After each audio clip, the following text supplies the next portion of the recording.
Okay, let's start with a little bit about me. I am a composer. I've been writing music for a long time. I started writing when I was in high school, doing some jazz stuff. I played in rock bands, as probably many of you started off that way. It's actually quite common to find modern composers that started off in rock bands and things like that.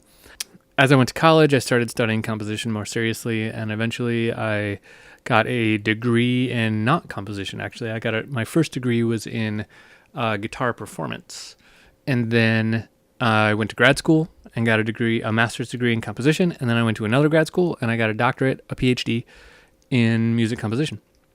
I've taught at a bunch of different universities. You can read all that in my bio. I've written for some of the major American orchestras have played my music. Some other orchestras, chamber music. I've done quite well, and I've written for films, television, video games, and a lot of chamber music. I also do a lot of electronic music and combining acoustic music and electronic music. This class primarily is going to be about writing music in general, primarily focused on notes, how to kind of choose notes, pick notes, and arrange notes in a way that makes for a composition. We're not going to talk too much about the differences between electronic music and acoustic music because when it comes to writing music, it's all kind of the same in many ways. Not in all ways, but in many ways. You're either writing music or not, depending on, it doesn't really matter what tools you're using all the time.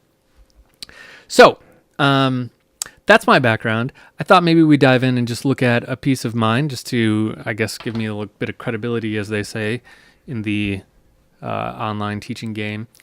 This is a piece from not too long ago. This is a string quartet. This is my third string quartet. This piece was fun. It centers around this one kind of unison note. Everyone's on this E, and it's a perfect unison, which we'll talk more about the theory stuff later. And then it kind of spreads out. So here they kind of open up a little bit, and then it comes back to a unison. And it's all kind of about this opening and closing of notes. That's the first movement. But what I wanted to play for you, just because I don't want to take all day, is the third movement, because I have a rather nice recording of it. Or the second movement, sorry. So here we go. Let's listen to the second movement of the string quartet, and I'll follow along in the score while we do it.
Okay, so yeah, that was it.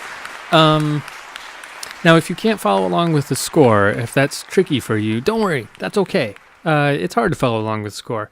Um, you'll get good at it. So don't let that stop you. I didn't expect you to be able to just kind of read along with this whole thing. Just relax on that. We'll get there. Okay, so that's a little bit about me. In the next video, I want to talk about the kind of difference between music theory and music composition in my mind. This is a highly opinionated thing that I'm about to say. So let's dive into that.